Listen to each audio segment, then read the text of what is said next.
Hello welcome back. इस video में हम देखेंगे एक तरीके का क्रैश कोर्स है आपका बुलियन अलजेब्रा का। और इसमें हम कवर करेंगे प्रोपोजिशनल लॉजिक, वेल फॉर्म फार्मूले, बुलियन लॉस, उनके ट्रुथ टेबल कैसे बनाते हैं, टोंटोलॉजी, कॉन्ट्राडिक्शन, कंटिंजेंसी, इन सब इम्पॉर्टेंट टॉपिक्स को हम इस वीडियो में कवर करेंगे।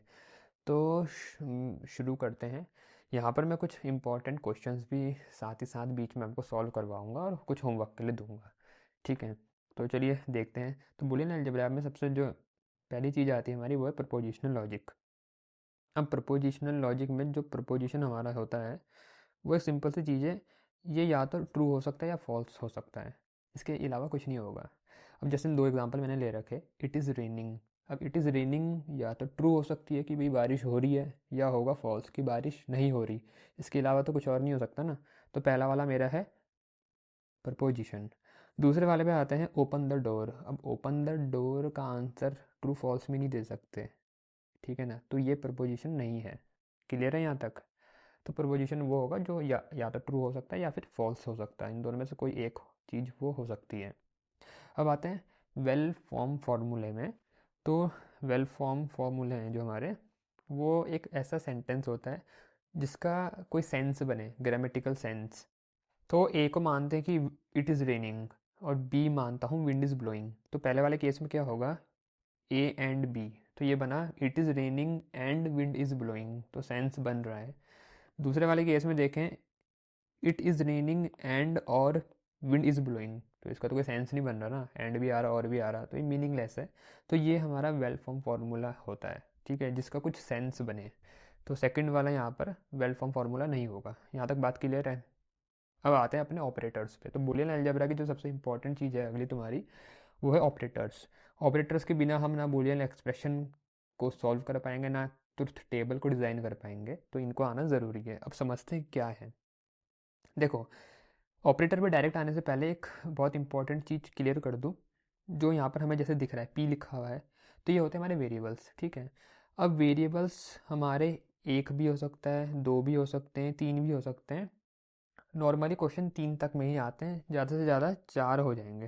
पहला है हमारा नेगेशन। नेगेशन का मतलब होता है जो भी वैल्यू है उनको उल्टा करना, नेगेट करना। तो फॉर एग्जांपल एक वेरिएबल है, एक वेरिएबल की दो वैल्यू होंगी, अभी मैंने बताया था। तो इसलिए पी नाम का जो वेरिएबल है उसकी दो वैल्यू या तो एक ज़ीरो होगी या होगी वन, यही दो पॉसिबिलिटी हो सकती हैं। नेगेशन का मतलब होता है उल्टा करना, तो ज़ीरो को बना दिया वन और वन को बना दिया ज़ीरो, ये हमने वैल्यू पलट दी, ये हो गया नेगेशन।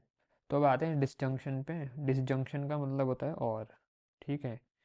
अब यहाँ पर दो वेरिएबल थे पी और क्यू, इसलिए जो वैल्यू आएंगी हमारी वो चार होंगी, तुम्हें दिख भी रहा है, दो जीरो दो वन, फिर एक जीरो वन जीरो वन। अभी किस तरीके से बना टेबल थोड़ा वो समझा देता हूँ।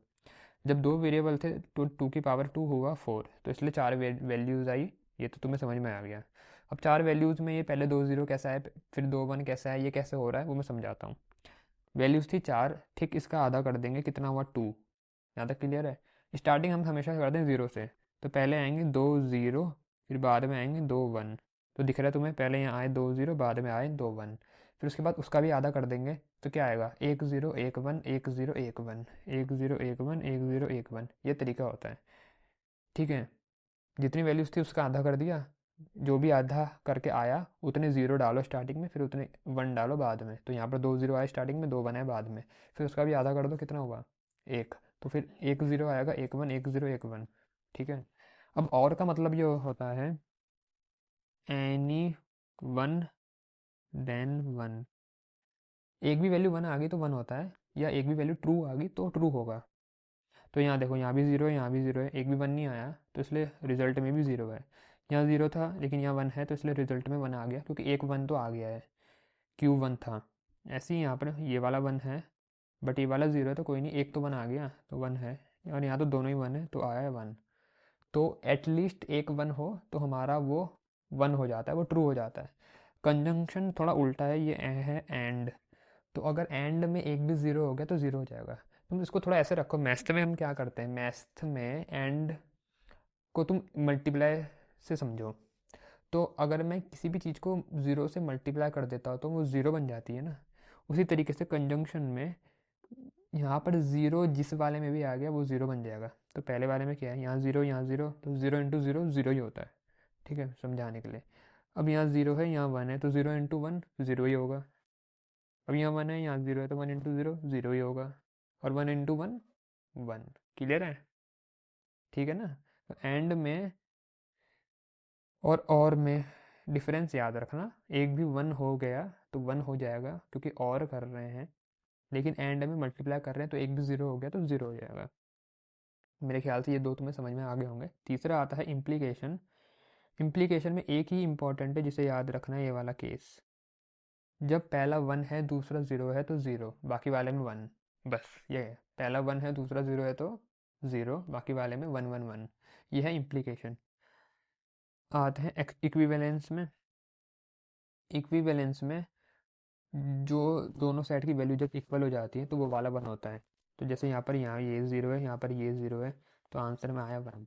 यहाँ पर ये 1 है, अगला वाला भी 1 है, तो आंसर में आया 1। अब आते हैं कुछ इंपॉर्टेंट टर्म्स जो एग्जाम पॉइंट ऑफ व्यू से बहुत इंपॉर्टेंट है। पहली है tautology. The propositions having only ones in their truth table is called tautology. अब जैसे मैं एग्जांपल के लिए इसके ठीक ऊपर वाला टेबल ले लूँ, जैसे यहाँ पर क्या आ रहा है 1 0 0 1। अगर यहाँ पर 1 0 0 1 की बजाय सारे 1 आ रहे होते 1 1 1 1, तो मैं बोलता कि ये जो है ये टोंटोलॉजी है। कहने का मतलब ये है। ऐसी कॉन्ट्राडिक्शन का मतलब होता है कि सिर्फ 0 आएंगे अगर उनके ट्रुथ टेबल में, जो फाइनल रिजल्ट है अगर उसमें सिर्फ 0 0 0 भरे हुए हैं तो वो मेरा क्या होगा, कॉन्ट्राडिक्शन। कंटिजेंसी के केस में जो हमारा जो फाइनल रिजल्ट होता है उसमें दोनों हो सकते हैं, 1 भी हो सकता है और 0 भी हो सकता है, मतलब दोनों का कॉम्बिनेशन हो सकता है। यहाँ तक क्लियर है? अब एक क्वेश्चन करते हैं, write down the truth table for ये, check whether it is tautology, contradiction या कंटिजेंसी। पी ये इम्प्लीकेशन का साइन है, ठीक है ना, ये ऐसा भी हो सकता है और डबल लाइन और एक ऐसा एरो भी हो सकता है। तो ये और इनके बीच में हो रहा है और। अच्छा जी, बनाते हैं। तो देखो ट्रुथ टेबल बनाने में सबसे पहले क्या करते हैं, जो सबसे स्मॉलेस्ट है उसको लेंगे, तो इंडिविजुअल वेरिएबल है उनको लेंगे। तो एक हो गया पी, एक हो गया क्यू। अच्छा मेरे उसमें वेरिएबल है कितने पहले वो देख लेते हैं, क्योंकि उस हिसाब से तो हमें वैल्यू लेनी पड़ेगी ना। तो एक पी और क्यू दिख रहा है मुझे, है ना, इसके अलावा तो और कुछ नहीं है। तो दो वेरिएबल तो 2 की पावर 2 मतलब 4, तो चार वैल्यूज़ वाला टेबल बनेगा। ठीक है, 4 वैल्यूज़ वाला बनेगा। तो भाई ये हो गया 1 2 4। अब एक हो गया पी, एक हो गया क्यू। उसके बाद अगले स्टेप में मैं निकालूंगा पी इम्प्लीकेशन क्यू, ये वाला हिस्सा जो पहला वाला ये निकालूंगा। ठीक है, ये निकालने के बाद अगले स्टेप में निकालेंगे फिर क्यू इम्प्लीकेशन पी, फिर निकालूंगा क्यू इम्प्लीकेशन पी, जो अगला वाला स्टेप है। फिर उसके बाद जो फाइनल रिजल्ट है उसे निकालूंगा, क्या है वो, पी इम्प्लीकेशन क्यू और, तो प्लस लगा सकते हैं क्यू इम्प्लीकेशन पी। मेरे साथ साथ बताना वैल्यू क्या होंगी। देखो भाई पहले तो 0 0 1 1, फिर 0 1 0 1, यहाँ तक ठीक है। अब आते हैं पी इम्प्लीकेशन क्यू। इम्प्लीकेशन में मैंने बताया था 1 0 के केस में क्या होता है, 0 होता है। यहाँ देख लेते हैं, देखो 1 0 के केस में 0 होगा, ये बाकी सब में 1 1 1। तो 1 0 का केस ये वाला है, तो यहाँ पर 0 होगा, बाकी में 1 1 1। ऐसी क्यू इम्प्लीकेशन पी में जहाँ क्यू 1 होगा और पी 0, तो वहाँ पर 0 होगा। तो क्यू 1 है और पी 0, क्योंकि पहले क्यू आ रहा है ना, तो क्यू 1 और पी 0, वहाँ पर 0 बाकी में 1, तो ये हो गया। अब क्या हो रहा है फाइनली, पी इम्प्लीकेशन क्यू और क्यू इम्प्लीकेशन पी, इन दोनों के बीच में हो रहा है और का मतलब क्या होता है, दोनों में से कोई भी ट्रू है तो ट्रू, मतलब दोनों में से कोई भी 1 है तो 1 होगा। तो दोनों में से या तो दोनों ही 1 है तो 1 होगा, या एक 1 है तो 1 होगा, या एक 1 है तो 1 होगा, या दोनों ही 1 है तो 1 होगा। फाइनल आंसर में सब 1 आएंगे, तो क्या हुआ ये, तो सब 1 आ रहे हैं, तो ये हुआ मेरा टोटोलॉजी। समझ में आ रहा है? इस तरीके से करेंगे। अब अगला आता है question, paid the truth table for the following Boolean algebra expression. तो मैं एक पार्ट करके दिखाऊंगा ए वाला, फिर बी और सी तुम होमवर्क में करना, मुझे इसका आंसर बताना कमेंट सेक्शन में। तो देखो एक्स वाई जेड, अब यहाँ पर मैंने क्वेश्चन इसलिए लिया क्योंकि यहाँ पर 3 वेरिएबल दिख रहे हैं मेरे को, एक्स भी दिख रहा है, वाई भी दिख रहा है और जेड भी दिख रहा है। तो 3 वेरिएबल के टाइम पे हम क्या करेंगे क्या, हमें 3 वेरिएबल वाला वो बनाना पड़ेगा टेबल, और 3 वेरिएबल मतलब 2 की पावर 3 मतलब 8, तो 8 वैल्यूज आएंगी। तो देखो फिर ये हुआ x, ये हुआ y और ये हुआ z। अब देखो 8 वैल्यूज़ है तो उसका आधा कर लो, कितना हुआ 4।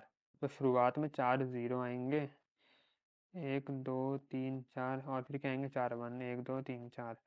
अब 4 था, अब 4 का भी आधा कर लो 2, तो 2 0 2 1 2 0 2 1, उसका भी आधा कर लो तो 0 1 1 0 1 1 1 0 1 1 1 0 1 1, है ना आसान, बन गया टेबल। अब ये सिर्फ एक्स वाई जेड की हमने वैल्यू निकाली है। अब मुझे उसके बाद क्या निकालना है, अब मुझे निकालना है y का बार और z का बार पहले तो y का बार और z का बार, y का बार और z का बार। अब ये बार का मतलब क्या होता है, नेगेशन, मतलब वैल्यू को पलट दो। तो अगर मैं y की वैल्यू पलटूँ, और तुम साथ साथ ना अपनी कॉपी भी निकाल लो भाई, खाली देख के नहीं होगा, एक सॉल्व भी करने है, क्रैश कोर्स है तो लगे हाथ प्रैक्टिस भी करनी है। तो y का बार मतलब y की वैल्यू पलट दो, तो y की वैल्यू 0 0 थी तो यहाँ हो जाएगा 1 1, फिर 1 1 थी तो यहाँ हो जाएगा 0 0, ठीक है। तो उल्टा करना है, ऐसी z की वैल्यू भी पलटेंगे, तो z की पहले था 0 तो यहाँ हो जाएगा 1, वहाँ फिर 1 है तो यहाँ हो जाएगा 0। तो ठीक है, वैल्यू हमने पलट दी, 1 को 0 और 0 को 1 बना दिया, यहाँ तक ठीक है। अब उसके बाद है इनके बीच में हमें करना है और किसके, y बार प्लस z बार। तो ये करना है तो कर लेते हैं फिर भाई। तुम बताओ इसका क्या आएगा आंसर, तुम तब तक टेबल बनाओ फिर मैं बताता हूँ। वाई बार और जेड बार के बीच में और कर रहे हैं प्लस, और में क्या होता है एक भी वन तो वन, तो वाई बार और जेड बार ये दोनों हैं, ये वाई बार है और ये जेड बार है। अब इनके बीच में और करेंगे तो पहला तो दोनों ही वन वन है तो हो गया वन, अगला यहाँ एक वन है तो हो गया वन, यहाँ पर भी वन है तो हो गया वन, ये दोनों जीरो है तो कुछ नहीं होगा तो ज़ीरो रहेगा। यहाँ वन है तो वन है, यहाँ भी वन है, यहाँ भी वन है, यहाँ दोनों जीरो है तो ज़ीरो। एटलीस्ट वन वन होना चाहिए, एक तो वन हो तब और में वन आएगा। अब ये हुआ। अब उसके बाद अगला स्टेप क्या है, एक्स वाई बार प्लस जेड बार निकालना है। ठीक है जी। अब इसका मतलब समझ में आया क्या करना है।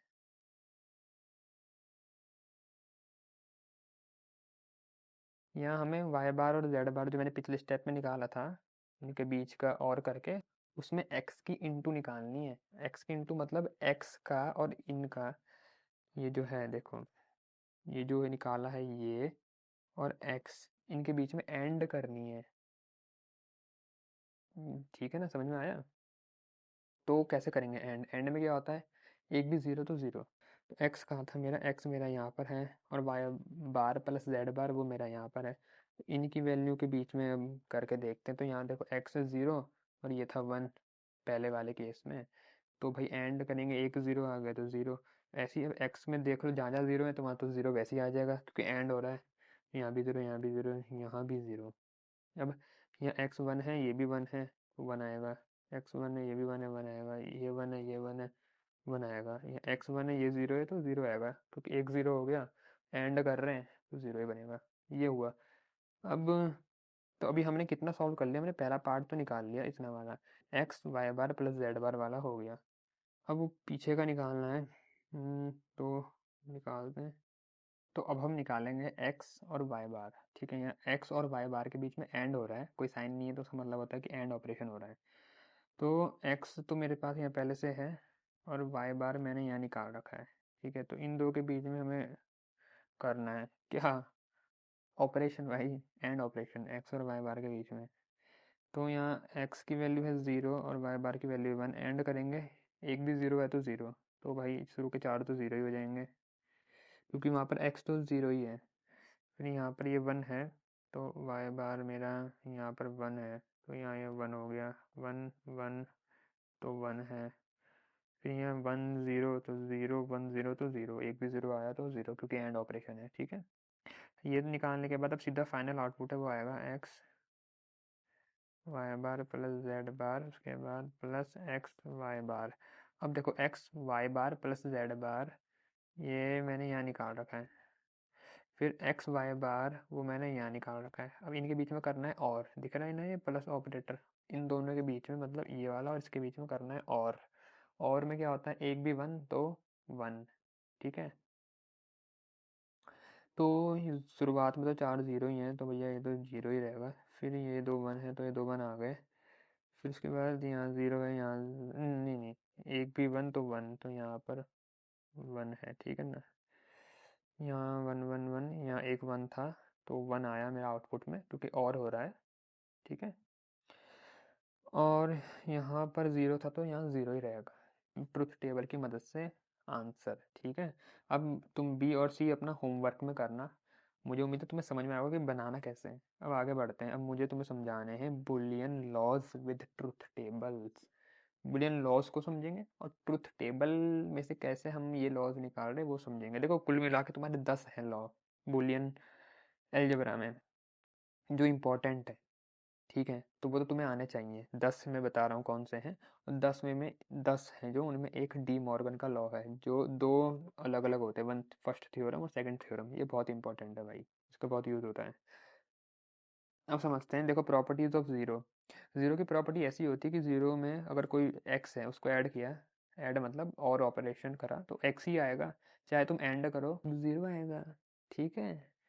कैसे, उसका ट्रुथ टेबल है वो भी देख लो। एक्स था और ज़ीरो था, जब इन दोनों के बीच में और किया, और में क्या होता है, अगर वन तो वन, तो दोनों ज़ीरो थे तो ज़ीरो, यहाँ एक वन आ गया तो वन, तो ज़ीरो वन आया। अब ज़ीरो वन और ये एक ही तो दिख रहे हैं, तो मतलब एक्स और ज़ीरो प्लस एक्स एक ही चीज़ होती है, या ज़ीरो प्लस एक्स करने के बाद एक्स ही मिलता है, तो वही हमारी प्रॉपर्टी बोलती है। अब अगर मैंने एक्स और ज़ीरो के बीच में इंटू किया होता, इंटू मतलब एक भी ज़ीरो तो ज़ीरो, तो यहाँ तो दोनों ही ज़ीरो हैं, ज़ीरो और यहाँ एक ज़ीरो था तो ज़ीरो ही हो गया। तो इसलिए ज़ीरो से अगर किसी की इंटू करोगे तो ज़ीरो ही आएगा, जिसको ऐसे भी याद रख सकते हो। और ज़ीरो को किसी में जोड़ोगे तो कोई फ़र्क नहीं पड़ता, जैसे मैथ्स में होता है, तो वहाँ से भी तुम थोड़ा यहाँ इस कनेक्शन बना के याद रख सकते हो। प्रॉपर्टीज ऑफ वन देखते हैं। अगर हमने किसी वेरिएबल में वन जोड़ा तो वन ही आएगा, या फिर हमने अगर वन की इंटू करी तो वो आएगा जिसके साथ इंटू करी। कैसे, देखो एक्स है वेरिएबल तो उसकी वैल्यू 0 या 1 हो सकती है। अब वन लिया मैंने तो वन ही हुआ, तो यहाँ वो ये भी वन है, ये भी वन है। अब इसके साथ अगर हम और कर रहे हैं, और में क्या होता है, एक भी वन तो वन, तो यहाँ ये 0 था ये वन था तो एक वन आ गया, तो इसलिए आउटपुट में आया वन। दोनों ही वन है तो भी वन आएगा, और है तो दोनों वन वन आ रहे हैं, वन वन का मतलब कि वन आ रहा है। तो जब हम एक्स की और करते हैं वन के साथ तो वन आता है, लेकिन जब एंड करेंगे, एंड में क्या होगा, पहले केस में 0 था तो 0 आएगा, बाकी यहाँ दोनों वन है तो वन इंटू वन वन ही हुआ, तो 0 1 बना। तो 0 1 कुछ और नहीं, मेरा एक्स ही था। तो मुझे एक्स वापस मिल गया एक तरीके से। तो इसलिए जब इंटू करोगे तो एक्स मिलेगा, वन के साथ करोगे जिस भी वेरिएबल की वही मिलेगा, और करोगे तो वन मिलेगा, और मतलब प्लस करोगे। अब आते तुम्हारे आइडेम्पोटेंस लॉ पे। तो आइडेम्पोटेंस लॉ ये बोलता है कि भाई किसी का और उसी के साथ करोगे तो वही मिलेगा, किसी का और उसी के साथ करोगे तो वही मिलेगा। तो ये बड़ी सिंपल सी चीज़ है। अब एक्स की वैल्यू अगर 0 1 है, अब तुम उसका और उसी के साथ कर रहे हो, और मतलब प्लस ऑपरेशन कर रहे हो, तो क्या होगा, प्लस में जहाँ पर वन आता है वहाँ पर हमें वन ही मिलता है, दोनों में मतलब कहीं भी वन आ गया तो वन मिलेगा। तो पहले केस में दोनों में 0 था तो 0 आएगा, सेकंड वाले में हमें दोनों ही वन मिल रहे हैं तो वन बनेगा, तो 0 1 मिला। तो 0 1 और ये एक्स सेम ही तो है, तो इसलिए एक्स का जब हम और करते हैं उसी के साथ तो एक्स ही मिलता है। अब ये जो लॉज है ना, ये तुम्हें यार याद रखने पड़ेंगे, ठीक है। इसको मैं तभी ट्रुथ टेबल से भी समझा रहा हूँ ताकि याद करने में आसानी हो, बट तुम्हें ये थोड़ा इसको देखना पड़ेगा। तुम 3 4 बार इनको एक बार देखोगे, क्वेश्चन सॉल्व करोगे तो ये याद हो जाएंगे, but important paper point of view से तो याद तो करने पड़ेंगे। अब ऐसे इंटू करेंगे तो एक्स ही आएगा, जैसे यहाँ एक्स था यहाँ भी एक्स है, दोनों की वैल्यू 0 1 0 1 है, तो इनको अगर मैं इंटू करूँ 0 इंटू 0 0 ही बनेगा, और 1 इंटू 1 1 बनेगा। इंटू मतलब कहने का मेरा ये है एंड ऑपरेशन। अब इन्वॉल्यूशन, इन्वॉल्यूशन का मतलब होता है किसी की वैल्यू को एक बार पलट दो, जैसे एक्स है उसकी वैल्यू को मैंने एक बार पलटा, फिर से मैंने एक और बार उसकी वैल्यू को पलट दिया तो मेरे को वापस वही मिलेगा। ऐसे समझो यार, तुम सीधा खड़े हो, तुम एक बार घुमा दिया, उल्टा कर दिया, तुम्हारी टांगे ऊपर हैं और सर नीचे है, तुम्हें दोबारा घुमा दिया तो वापस तुम सीधी पोजीशन पे आ जाओगे ना, वही हो गया। अब यहाँ एक्स का था 0 1, एक बार उसको पलट दिया तो क्या होगी, 1 0 होगी। अगली बार फिर से पलट दिया, यहाँ पर 0 1 हो गई, तो 0 1 और इस स्टार्टिंग का एक्स सेम ही है। तो इसलिए इन्वॉल्यूशन में क्या होता है, एक बार वैल्यू पलटी फिर से पलट दी तो वो वापस वही ओरिजिनल वाली बन जाती है। कॉम्प्लीमेंटेरिटी लॉ ये बोलता है कि मेरे पे अगर मान लो x है और मैं उसमें उसका नेगेशन को और कर रहा हूँ, मतलब ठीक उसका उल्टा उसके साथ और करके जोड़ रहा हूँ, तो मुझे 1 मिलेगा। अब ये ट्रुथ टेबल से समझ लेते हैं भाई। एक्स तो अगर मेरा 0 1 था, तो एक्स का उल्टा क्या होगा? 1 0 1 0। अब अगर इनके मैंने बीच में और ऑपरेशन किया, और में क्या होता है, एक भी 1 तो 1, तो यहाँ पहला मेरे को एक 1 मिल रहा है तो आउटपुट में 1 आया। यहाँ भी एक 1 है तो आउटपुट में 1 आया, तो 1 1 आया, तो मतलब कुल मिला के 1 मुझे मिलेगा। तो यही मेरा लॉ बोलता है। या फिर अगर मैं एंड करता हूँ एक्स की उसी के नेगेशन के साथ, तो मुझे 0 मिलेगा। देख लो करके, 0 × 1 मतलब 0 क्यों मिलेगा एंड में? अगर एक भी 0 तो 0। तो यहाँ देखो एक 0 यहाँ था, तो 0 और 1 इनके बीच में एंड हुआ तो 0 मिला। एक 0 यहाँ था, यहाँ 1 था, तो 0 आया, क्योंकि एक एटलीस्ट एक 0 तो मिल गया, तो एंड में 0 मिलेगा, तो इसलिए 0 0 आ रहा है। और वही मेरा लॉ बोलता है। तो ये इंपॉर्टेंट लॉ है, ठीक है ना। ऐसे कम्यूटेटिव लॉ है अगला, कम्यूटेटिव। एक्स और वाई मेरे दो वेरिएबल जिनके बीच में मैं और ऑपरेशन कर रहा हूँ, तो वो y प्लस एक्स के बराबर होगा। ऑब्वियसली यार, ये तो सिंपल सी चीज़ है। x प्लस वाई है, अब वो कुछ भी आएगा वो y प्लस एक्स के बराबर होगा, ठीक है। तुम आगे पीछे कर सकते हो और ऑपरेशन में, उससे कोई फ़र्क नहीं पड़ता। ऐसे ही एंड में भी x और y के बीच में एंड करोगे या y और x के बीच में एंड करोगे तो वही मिलेगा। मैंने यहाँ ट्रुथ टेबल भी बना रखा है, तुम यहाँ से देख भी सकते हो। x और y के बीच में और किया, और मतलब एक भी 1 तो 1, तो यहाँ तो 0 0 थे, तो यहाँ तो 1 नहीं आएगा। लेकिन यहाँ 1 था, 1 आ गया, यहाँ 1 था, 1 आ गया, और यहाँ 1 था इसलिए यहाँ 1 आ गया, तो ये बना। अब ये तो मेरा हुआ x प्लस वाई। अब y प्लस एक्स निकाल के देखते हैं। तो y प्लस एक्स बात तो वही है, पहले में दोनों 0 थे तो 0 आया, बाकियों में 1 1 1 थे तो यहाँ 1 1 1 आया। अब ये x प्लस वाई और y प्लस एक्स एकदम सेम टू सेम है, इसलिए यहाँ इक्वल टू है। ऐसे ही एंड वाले के केस में भी ऐसे ही हो रहा है। आते हैं एसोसिएटिव लॉ पे। एसोसिएटिव लॉ का मतलब ये होता है x का अगर मैं और कर रहा हूँ y प्लस जेड के और के साथ, तो वो x प्लस वाई के और प्लस जेड के और के बराबर होगा। कहने का मतलब ये है कि मैंने जैसे वाई और जेड का और ऑपरेशन करके पहले निकाल लिया आउटपुट, फिर उसके बाद में x को उसके साथ अगर मैं और करता हूँ, तो ये ऐसी समझ लो कि मैंने x और y का और किया और उसको बाद में z के साथ और करता हूँ। मतलब मैं इनका जो सीक्वेंस है वो आगे पीछे एक तरीके से कर रहा हूँ। पहले मैंने y और z का जोड़ा बना लिया, लेकिन अगले केस में मैंने x और y का बनाया, बट आंसर मेरे को सेम मिलेगा, क्योंकि ऑपरेशन पे ध्यान दो, मेरे ऑपरेशन सेम हो रहे हैं, मेरे सब और हो रहे हैं, ठीक है। यहाँ प्लस है, यहाँ भी प्लस है, यहाँ भी प्लस है, यहाँ भी प्लस है, तो ऐसे में आंसर सेम आता है, ऐसे याद रखना। अब देखो अगले केस में क्या हो रहा था, एंड हो रहा है। ये x है, उसका एंड हो रहा है y और z के एंड के साथ। तो पहले y और z सॉल्व होंगे, उसके बाद उनका जो एंड करके ऑपरेशन मिलेगा वो x के साथ एंड होगा।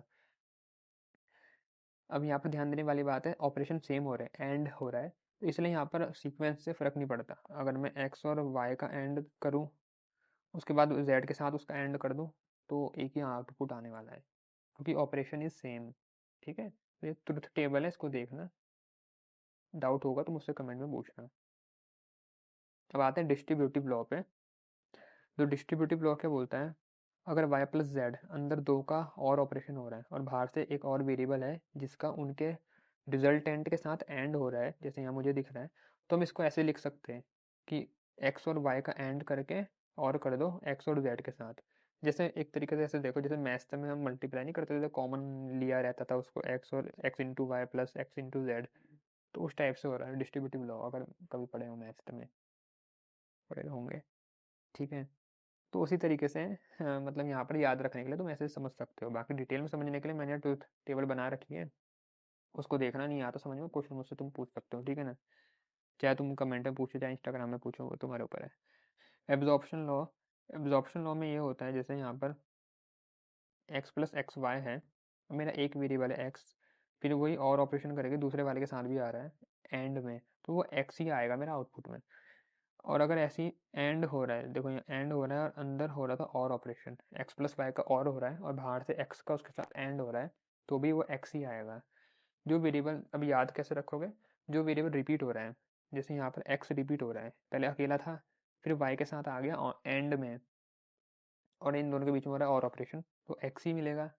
ऐसी एक्स यहाँ अकेला था और वाई के साथ यहाँ था और में, लेकिन बाहर एंड कर रहा है, तो भी x ही मिलेगा। अब ध्यान दो, यहाँ पर और हो रहा था और साथ में एंड हो रहा था, या एंड हो रहा है और साथ में और हो रहा है, मतलब अंदर ब्रैकेट के और हो रहा, बाहर से एंड हो रहा। तो x और भी ऑपरेशन कर रहा है, बाहर से एंड वाला ऑपरेशन भी करने में बैठा हुआ है। यहाँ पर अंदर एंड कर रहा था ऑपरेशन और बाहर से x वाला ऑपरेशन, मतलब x और वाला ऑपरेशन भी कर रहा है, दोनों काम कर रहा है। ऐसे केस में एब्जॉर्प्शन लॉ का हम यूज़ करते हैं। कुल मिला के हमें वही वेरिएबल मिल जाता है जो तुम्हें रिपीट होता हुआ दिख रहा है। जैसे एक्स था और यहाँ भी एक्स आ रहा था, बट अलग अलग ऑपरेशन हो रहे थे, पहले और में आ रहा है फिर एंड में, या एंड में आ रहा है फिर और में अंदर, तो वही वेरिएबल हमें मिलेगा। इसको प्रूफ करने के लिए यहाँ मैंने ट्रुथ टेबल बना रखी है, जो थे हमारे बुलियन लॉज। आगे बढ़ते हैं। अब अगला क्वेश्चन है, प्रीवियस में आ चुका है तुम्हारा, what is principle of duality. Simple सा क्वेश्चन है इसमें करने को। Principle of duality state that from every Boolean relation another Boolean relation can be derived। हम एक रिलेशन से एक बूलियन कोई एक्सप्रेशन हमें दे रहा है, कोई रिलेशन दे रहा है, उससे हम दूसरे रिलेशन डिराइव कर सकते हैं। कैसे?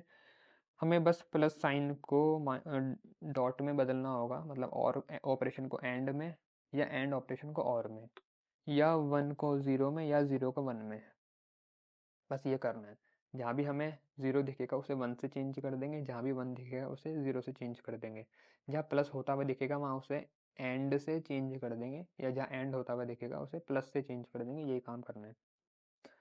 अब एक क्वेश्चन आया था जो ऐसा आया था, give the dual of x plus zero equal to x for each x। तो डुअल कैसे निकलेगा? तो देखो x है तो x रहेगा, प्लस क्या बन जाएगा, डॉट, ज़ीरो क्या बन जाएगा, वन, ठीक है, इक्वल टू एक्स। अब अगला तुम्हारे लिए क्वेश्चन होमवर्क में है, give the dual of the following Boolean expression.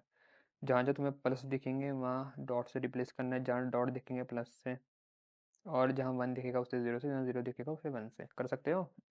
कर सकते हो, ट्राई तो कर सकते हो। अब आती हमारी डी मॉर्गन की थ्योरम। डी मॉर्गन ने दो थ्योरम दी थी। क्या थी? एक तो ये थ्योरम दी, एक ये वाली थी। अब इसको याद कैसे करेंगे? सिंपल सी चीज़ है, break the line and change the sign, break the line and change the sign. तो देखो क्या करेंगे, x प्लस वाई था और ऊपर एक लाइन थी, ठीक है। अब इसको हमने क्या करा, ब्रेक द लाइन, लाइन तोड़ी और साइन किसका बदल दिया, ये प्लस बदल के हो गया डॉट। तो जैसे x प्लस वाई का होल बार था, ये बार टूटा तो बना x का बार y का बार, टूट के दो टुकड़े हो गए, ब्रेक द लाइन, और साइन चेंज हो जाएगा, बीच में जो प्लस था वो डॉट बन गया। ये होगी पहली थ्योरम। अगली आती है, क्या थी, एक्स डॉट वाई पूरा बार। तो क्या बनेगा, ये ब्रेक द लाइन, तो तोड़ी एक्स का बार वाई का बार, चेंज द साइन, डॉट बन गया प्लस, ठीक है। ये वही दूसरी थ्योरम। इसको इंपॉर्टेंट है दोनों थ्योरम, कई बार पूछ लेते हैं डिमॉर्गन की दोनों थ्योरम बताओ, तो ये दोनों थ्योरम तुम्हें लिखनी पड़ेंगी। कई बार पूछते हैं कि सेकंड थ्योरम ऑफ डिमॉर्गन बताओ, तो तुम्हें ये पता भी होना चाहिए कि पहली वाली कौन सी, दूसरी वाली कौन सी। पहली वाली और वाली है जिसमें जिसमें मतलब जो बार है उसके अंदर जब साइन होता है वो प्लस वाला होता है, सेकंड वाले में एंड वाला होता है, ठीक है। याद रखना, फर्स्ट थ्योरम और दूसरी थ्योरम दोनों में डिफरेंस है। दिखती क्योंकि सेम सेम है ना, कन्फ्यूजन हो जाता है वहाँ। तो ये है। अब इनका ट्रुथ टेबल है, कई बार पूछ भी लेते हैं कि फर्स्ट थ्योरम का ट्रुथ टेबल से प्रूफ करके दिखाओ ये कि उसका L H S R H S same है। इस तरीके से क्वेश्चन बन सकता है। तो कैसा करेंगे, देखो एक्स था, वैल्यू ली उसकी 0 0 1 1, ठीक है। वाई की क्या हो जाएगी, 0 1 0 1 0 1 0 1। अब पहले हम x प्लस वाई निकालेंगे। तो x प्लस वाई का मतलब होता है x और y के बीच में और ऑपरेशन, और मतलब एक भी वैल्यू वन तो वन। तो यहाँ तो दोनों ज़ीरो थी इसलिए ज़ीरो आया, यहाँ वन है तो वन आ गया, यहाँ भी एक वन है तो वन आ गया, यहाँ तो दोनों ही वन है तो वन आएगा। क्लियर? अब x प्लस वाई का ये होल बार निकालेंगे। तो x प्लस वाई का बार निकालने का मतलब होता है जो भी x प्लस वाई की वैल्यू आ रखी उसका क्या करना है, पलटना है। तो x प्लस वाई की वैल्यू अगर यहाँ जीरो थी, यहाँ वन कर दी, वन थी जीरो, वन थी जीरो, वन थी जीरो, पलट दी। ये लेफ्ट वाली साइड तो मैंने निकाल दी, अब राइट वाली साइड ही निकालनी है। तो उसके लिए मुझे पहले x का बार पता होना चाहिए। तो यहाँ निकाल रहे हो x का बार, x का बार मतलब x की वैल्यू को पलट दो। शुरुआत में ज़ीरो ज़ीरो थे तो यहाँ वन वन कर दिया, फिर वन वन था तो ज़ीरो ज़ीरो कर दिया, ठीक है। y का बार मतलब y की वैल्यू पलट दो। तो y की वैल्यू क्या थी, 0 थी तो 1 कर दी, 1 थी 0 कर दी, 0 थी 1 कर दी, 1 थी 0 कर दी, पलट दी। उसके बाद इन दोनों के बीच में एंड ऑपरेशन करना है। एंड मतलब एक भी 0 तो 0। तो यहाँ तो दोनों 1 है तो 1 आएगा। देखो यहाँ एक 0 दिख गया तो 0 आ गया, अब यहाँ एक 0 है तो 0 आ गया, दोनों 0 है तो 0 आ गया। तो ये होगी मेरी क्या, ये है मेरी डी मॉर्गन की पहली थ्योरम का ट्रुथ टेबल। अब ऐसी सेकंड थ्योरम है। सेकंड थ्योरम तो मैंने समझा दी, इसका ट्रुथ टेबल तुम्हें खुद से बनाना है, चीटिंग करके नहीं बनाना। तुम्हें थ्योरम बता दी, तुम्हें समझा भी दिया कैसे बनेगा ट्रुथ टेबल, अब खुद बनाना, उसके बाद कंपेयर करना, ठीक है। तो ये हो गया हमारा बुलियन अलजेब्रा का जो इंपॉर्टेंट क्वेश्चन है उसको हमने कवर कर लिया अभी तक। अब मैं नेक्स्ट वीडियो में के मैप, मिन टर्म्स, मैक्स टर्म्स ये सब कवर करूँगा। तो अगर वीडियो अच्छी लगी है लाइक कर देना, सब्सक्राइब कर लेना, मुझे कमेंट करके बताना वर्क तो, और उनके सोल्यूशन भी देना अगर सॉल्व कर लिया है तो। फिर मिलता हूँ नेक्स्ट वीडियो में। Thanks for watching.